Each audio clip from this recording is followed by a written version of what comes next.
जय श्री हरि विष्णु, राधे राधे। दोस्तों, आप सभी का मेरे चैनल में बहुत बहुत स्वागत है। आज हम आपके लिए हरितालिका तीज व्रत कथा और पूजा विधि लेकर आए हैं।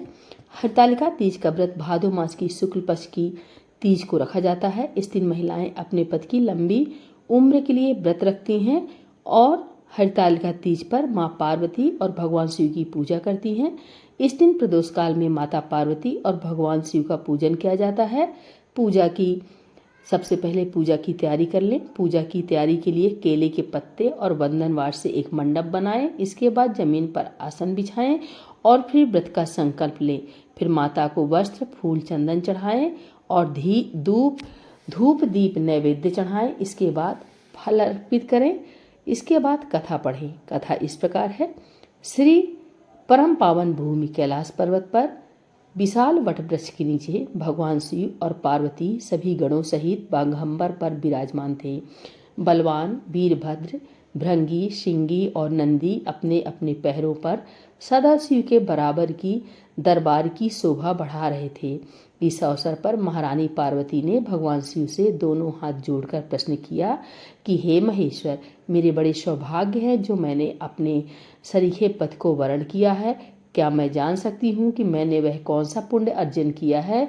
आप अंतर्यामी हैं, मुझ दासी पर वर्णन करने की कृपा करें। महारानी पार्वती की ऐसी प्रार्थना सुनने पर शंकर जी बोले, तुमने अति उत्तम पुण्य का संग्रह किया था जिससे मुझे प्राप्त किया है। वह अति गुप्त व्रत है, लेकिन मैं तुम्हें बताता हूँ। वह व्रत भादो मास के शुक्ल पक्ष की तीज के नाम से प्रसिद्ध है। यह व्रत ऐसा है जैसे तारों में चंद्रमा, नवग्रहों में सूर्य, वर्णों में ब्राह्मण, देवताओं में गंगा, पुराणों में महाभारत, वेदों में साम, इंद्रियों में मन होता है, इतना श्रेष्ठ है। भोलेनाथ ने बताया कि जो तीज हस्त नक्षत्र के दिन पड़े वह बहुत पुण्यदायक मानी जाती है। ऐसा सुनकर पार्वती जी ने कहा कि मैंने कब और कैसे तीज व्रत किया था, विस्तार से सुनने की इच्छा है। इतना सुनते ही शंकर जी बोले, भाग्यवान उमा, भारतवर्ष के उत्तर में हिमाचल श्रेष्ठ पर्वत है, उसके राजा हिमांचल है। वहीं तुम भागवती रानी मैना से पैदा हुई थी। तुमने बाल्यकाल से ही मेरी आराधना करना शुरू कर दिया था। कुछ उम्र बढ़ने पर तुमने सहेली के साथ जाकर हिमालय की गुफाओं में मुझे पाने के लिए तप किया। तुमने गर्मी में बाहर चट्टानों में आसन लगाकर तप किया, बारिश में बाहर पानी में तप किया, सर्दी में पानी में खड़े होकर मेरे ध्यान में लगी रही।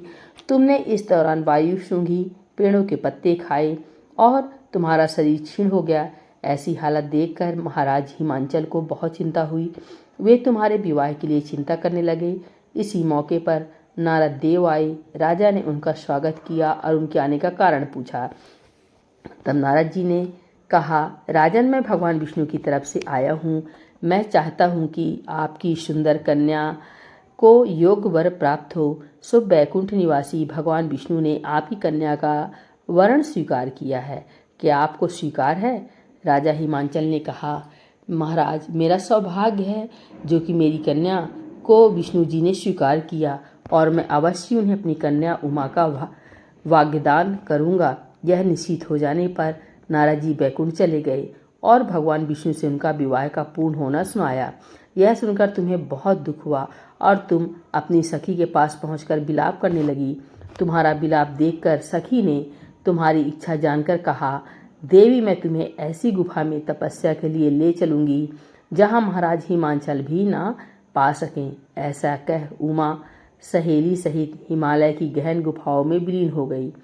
तब महाराज हिमांचल घबरा गए और पार्वती को ढूंढे हुए विलाप करने लगे कि मैंने विष्णु जी को जो वचन दिया है वो कैसे पूरा हो सकेगा। ऐसा कहकर बेहोश हो गए। उस समय तुम अपनी सहेली के साथ ही गहन गुफा में पहुंच बिना अन्न और जल के मेरे व्रत को आरंभ करके नदी की बालू का लिंग लाकर विविध फूलों से पूजन करने लगी। उस दिन भाद्र मास की तृतीया शुक्ल पक्ष हस्त नक्षत्र था। तुम्हारी पूजा के कारण मेरा सिंहासन हिल उठा और मैंने जाकर तुम्हें दर्शन दिए।